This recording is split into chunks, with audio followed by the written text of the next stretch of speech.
राधे राधे। जय श्री कृष्णा। कार्तिक माह की आप सभी भक्तों को हार्दिक शुभकामनाएं। कार्तिक माह के अंतिम 5 दिन, जिसे भीष्म पंचक के रूप में जाना जाता है, अनंत फल देने वाला होता है।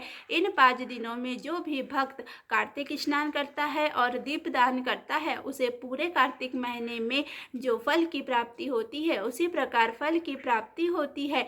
भीष्म पंचक जो है कार्तिक माह के शुक्ल पक्ष की एकादशी तिथि से प्रारंभ होकर के कार्तिक पूर्णिमा के साथ ही समाप्त हो जाते हैं, किंतु वर्ष 2024 में जो एकादशी तिथि है वो 12 तारीख की है और कार्तिक पूर्णिमा जो है वो 15 तारीख की है। मतलब कि भीष्म पंचक के सिर्फ 4 ही दिन प्राप्त हो रहे हैं, किंतु पंचक की मीनिंग होती है 5 दिन। अर्थात हम भीष्म पंचक का जो समय है वो 11 तारीख से लेंगे, जो कि 15 तारीख कार्तिक पूर्णिमा के साथ ही समाप्त हो जाएगा।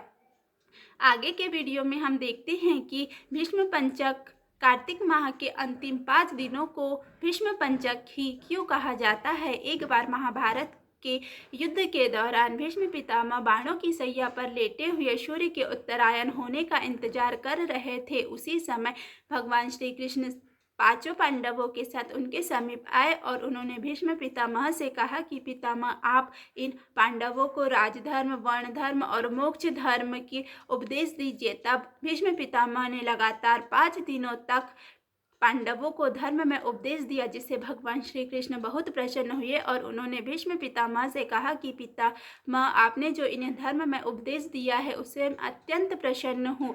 आपने कार्तिक माह के शुक्ल पक्ष की एकादशी तिथि से लेकर के कार्तिक पूर्णिमा तक इन 5 दिनों तक उपदेश दिया है।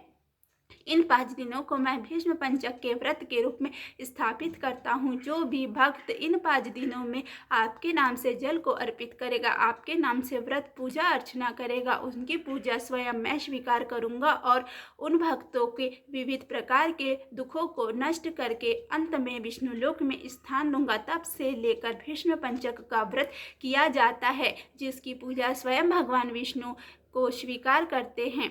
आगे के वीडियो में हम भीष्म पंचक की व्रत कथा का श्रवण करेंगे, क्योंकि कोई भी पूजा अर्चना बिना व्रत कथा के हमेशा ही अधूरी होती है। इसीलिए आप जब कभी भी पूजा करें, उसके बाद उस पूजा से संबंधित व्रत कथा का स्मरण जरूर करें, उसका श्रवण जरूर करें। चलिए हम शुरू करते हैं भीष्म पंचक की व्रत कथा।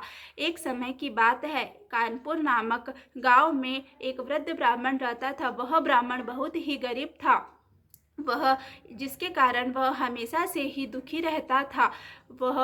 किंतु वह भगवान विष्णु का बहुत बड़ा भक्त था। वह प्रतिदिन भगवान विष्णु की पूजा करता था। कार्तिक का माह चल रहा था। वह प्रतिदिन गंगा स्नान करता, उसके बाद विष्णु भगवान की पूजा अर्चना करता, किंतु एक दिन उसका स्वास्थ्य बिगड़ गया। वह गंगा स्नान भी नहीं कर पा रहा था। किसी तरह वह घाट उतर कर गंगा स्नान करता है और वहीं पर संध्या उपासना के लिए बैठ जाता है। उस वृद्ध ब्राह्मण की मदद करने के लिए भगवान ने ब्राह्मण का रूप धारण करके उस वृद्ध ब्राह्मण के समीप आए और कहा कि आपका स्वास्थ्य तो ठीक नहीं लग रहा है, फिर आप इतना कष्ट क्यों झेल रहे हैं। तब उस वृद्ध ब्राह्मण ने भगवान रूपी ब्राह्मण से कहा कि मैं बहुत गरीब हूँ, इस कारण मैं हमेशा दुखी रहता हूँ। अगर आपके पास कोई उपाय हो तो आप मुझे बताइए, मैं इसे आपका अपने ऊपर उपकार समझूंगा। तब भगवान रूपी ब्राह्मण ने उस वृद्ध ब्राह्मण को भीष्म पंचक व्रत के बारे में बताया। तब उस वृद्ध ब्राह्मण ने भीष्म पंचक व्रत को किया। वह इन 5 दिनों में भीष्म पितामह के नाम से जल को अर्पित कर उनका व्रत करता, उनकी पूजा अर्चना करता, जिससे भगवान विष्णु अत्यंत ही प्रसन्न हुए और उसके सभी दुखों का अंत करके उसे मोक्ष की प्राप्ति हुई। इस प्रकार भीष्म पंचक व्रत का उस वृद्ध ब्राह्मण को पुण्य मिला। अगर आपको भी यह वीडियो अच्छा लगे तो प्लीज़ वीडियो को लाइक, चैनल को सब्सक्राइब तथा वीडियो को ज़्यादा से ज़्यादा शेयर करें। धन्यवाद।